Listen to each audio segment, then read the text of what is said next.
Olá pessoal, agora o nosso bate-papo é sobre polaridade das moléculas. Nós precisamos do conceito de polaridade das ligações para fazer a determinação da polaridade das moléculas, pois a polaridade das moléculas ela depende da geometria molecular e justamente do tipo de ligação, se é uma ligação covalente polar ou se é uma ligação covalente apolar. Vamos fazer a definição aqui de como iremos verificar se uma molécula será classificada como apolar. Primeiro caso, sempre que você identificar que a ligação for uma ligação covalente apolar, ou seja, dois átomos iguais, não há diferença de eletronegatividade, isso indica que nós temos também uma molécula apolar. Portanto, se a ligação covalente for do tipo apolar, a minha molécula também será apolar. Agora, uma outra condição é a somatória do momento dipolar for equivalente a zero. Se essa somatória for zero, nós teremos também moléculas classificadas como apolares. Portanto, vamos analisar. Na molécula do CO2, são átomos diferentes. Portanto, a ligação é uma ligação covalente polar. Quem é mais eletronegativo, carbono ou oxigênio? Oxigênio, Fons-Cl-Brisk pH. Portanto, eu sei que o meu momento dipolar ele está direcionado para o elemento mais eletronegativo. Momento dipolar direcionado para o elemento mais eletronegativo. A somatória de vetores de mesma intensidade, porém em lados contrários, o que vai acontecer? A gente pode cancelar. Portanto, somatória de vetor igual a zero. Nós temos que a molécula é uma molécula apolar. Então, o CO2 é um caso onde nós temos a molécula sendo apolar, porém a ligação é uma ligação covalente polar, porque é uma ligação com elementos diferentes. No BF3, o que nós temos?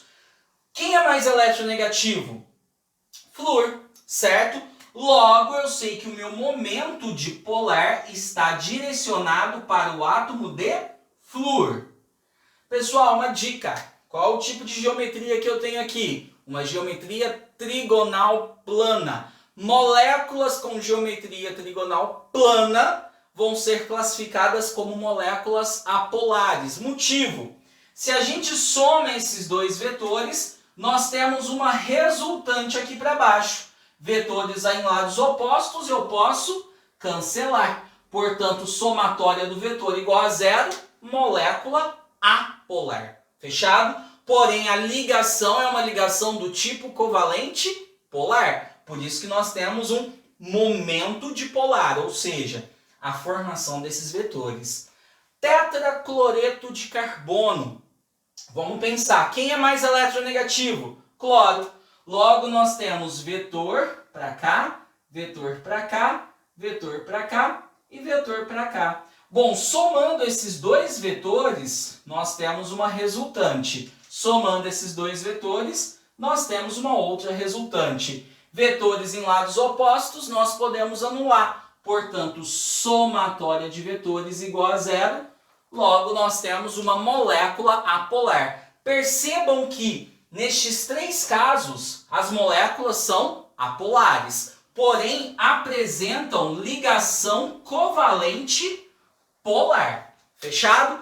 Uma outra dica: hidrocarbonetos, que são aqueles compostos formados por carbono e hidrogênio exclusivamente. Então, moléculas que apresentam apenas átomos de carbono e hidrogênio também serão classificadas como moléculas apolares. Ok? Bom, vamos analisar agora as moléculas polares. Bom, agora nós vamos analisar as moléculas polares, certo? Para isso é necessário verificar a soma de vetores. Portanto, as moléculas polares vão apresentar sempre ligação covalente polar, certo? Mas fique atento, se a soma de vetor for igual a zero, nós temos molécula apolar. Porém, se a soma de vetores, ou seja, se a resultante do momento dipolar for diferente de zero, nós teremos moléculas então classificadas como apolares. Bom, quem é mais eletronegativo no caso da molécula de água? O oxigênio. Consigo anular esses vetores? Não. Portanto, aqui somatória de vetores diferente de zero. No ácido cianídrico, quem é mais eletronegativo? Carbono ou nitrogênio? Nitrogênio. Quem é mais eletronegativo? Carbono ou hidrogênio? Carbono. Portanto, não consigo cancelar, já que esses vetores não estão em sentidos opostos. Somatória de vetores diferente de zero. Fosfina.